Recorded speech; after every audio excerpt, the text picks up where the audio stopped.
Hello friends, मैं CA Arun Gupta और आज हम लोग बात करने वाले हैं टीडीएस ऑन रेंट। ठीक है। टीडीएस ऑन रेंट पे दो सेक्शन है हमारे पास अभी, 194I और 194IB। तो 194I तो बहुत पुराना सेक्शन है, लिमिट भी इसकी बदली गई। 194IB आया था बाद में, फिर इसमें अभी 1 अक्टूबर से टीडीएस का रेट चेंज हो गया। ठीक है। तो हम लोग दोनों सेक्शन करेंगे और कंपेरेटिव एनालिसिस भी करेंगे कि डिफरेंस क्या है दोनों में, क्यों गवर्नमेंट बाद में 194IB भी लेके आना पड़ा। ठीक है। तो सबसे पहले हम लोग बात करते हैं 94I। 94I पुराना सेक्शन है और ये एप्लीकेबल किस पे है? सभी पे ही है। जो पर्सनस की डेफिनेशन है, company, partnership firm, LLP, trust, AOP सब इंक्लूड है। Individual, HUF. इंडिविजुअल और एचयूएफ कौन से इंक्लूड है? जिनका टैक्स ऑडिट होता है सेक्शन 44AB में। मतलब वो इंडिविजुअल और एचयूएफ जिनका ऑडिट नहीं होता है 44AB में, वो यहाँ इंक्लूड नहीं है। 194I में उनको टीडीएस नहीं काटना है while making rental payment to resident Indians. ठीक है। 94I में 194I में थ्रेशोल्ड लिमिट है 2,40,000। मतलब अगर साल में अपन ने 2,40,000 से ज़्यादा दे रहे हैं तो टीडीएस काटना है। ठीक।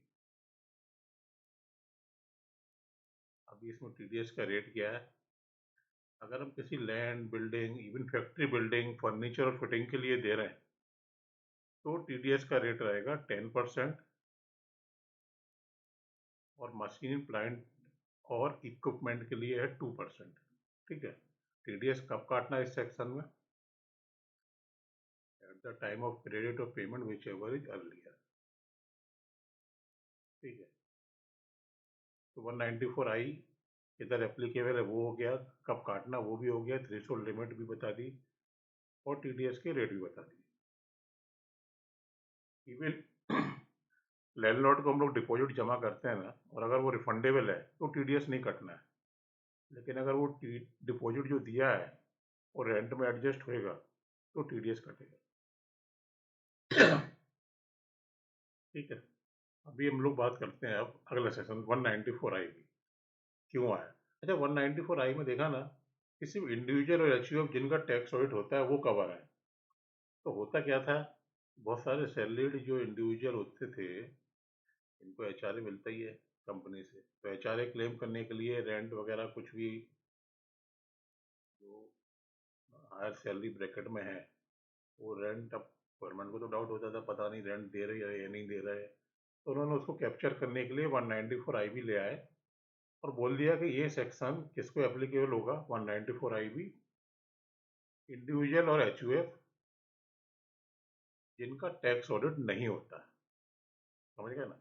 इंडिविजुअल और एचयूएफ जिनका टैक्स ऑडिट नहीं होता है अंडर सेक्शन 44AB, उनके लिए लेके आएगा सेक्शन 194IB। और उसमें क्या बोल दिया, अगर आप मंथली 50,000 रुपये से ज़्यादा रेंट पे कर रहे हैं तो टीडीएस काट। ठीक है। टीडीएस की लिमिट इसमें अपनी है, मैं यहाँ ठीक करता हूँ, पुराना लिखा था 5% थी पहले। अभी 1 अक्टूबर से, मतलब 1 अक्टूबर, जो भी 7 दिन गुजरे हैं, 1 अक्टूबर ऑनवर्ड 194IB में जो लिमिट है वो तो वही है 50,000 रुपये पर मंथ, बट टीडीएस का रेट चेंज हो गया।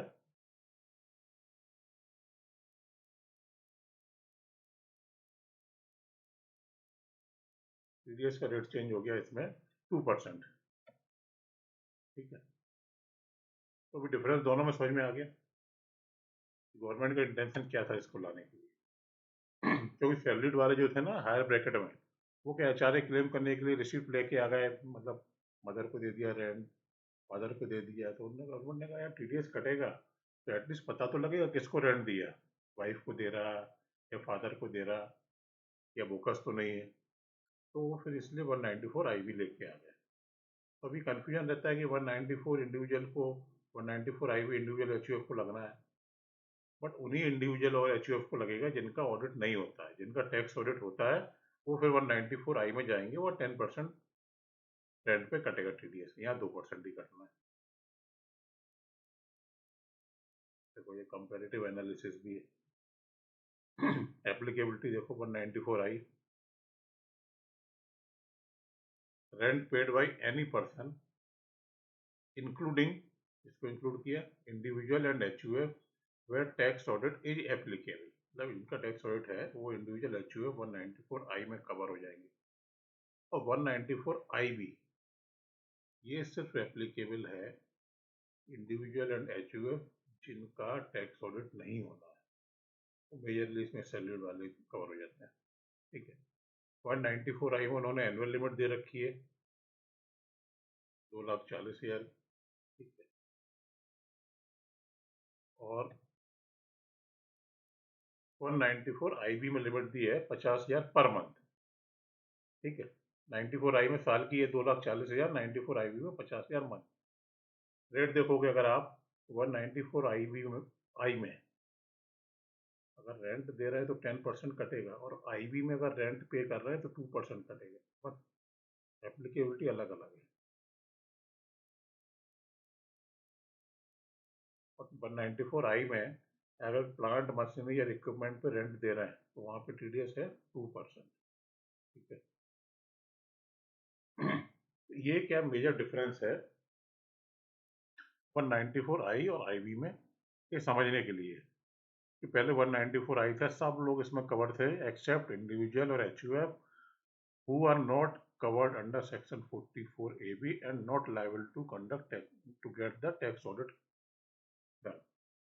फिर अब जो बच जाते तो उनके लिए 194 आई भी लेके आते। ठीक है फ्रेंड्स, कुछ क्वेश्चन हो तो जरूर पूछना इसमें, और वीडियो अच्छा लगा तो प्लीज कमेंट में बताना। हाँ, इसमें 194 आई में जैसे कभी कभी हम लोग ना होटल या कोई फंक्शन वगैरह कराने की बुकिंग कराते हैं, और होटल या जो मैरिज हाउस वगैरह है तो रेंट का और फूड वूड का जो भी रहता है वो अलग अलग देते हैं एमिनिटीज का। जो रेंट का रहता है वहाँ सेक्शन 194 आई लग जाएगा, और जो फूड एमिनिटीज का है वहाँ पे लगेगा वो सेक्शन 194 सी। ठीक है, डिपॉजिट का हमने बता ही दिया, डिपॉजिट रिफंडेबल है तो टीडीएस नहीं कटेगा, और अगर डिपॉजिट रेंट में एडजस्ट होनी है तो उस पर टीडीएस कटेगा, बाकी उस पर कोई किसी पे नहीं कटेगा। ठीक है, ठीक है।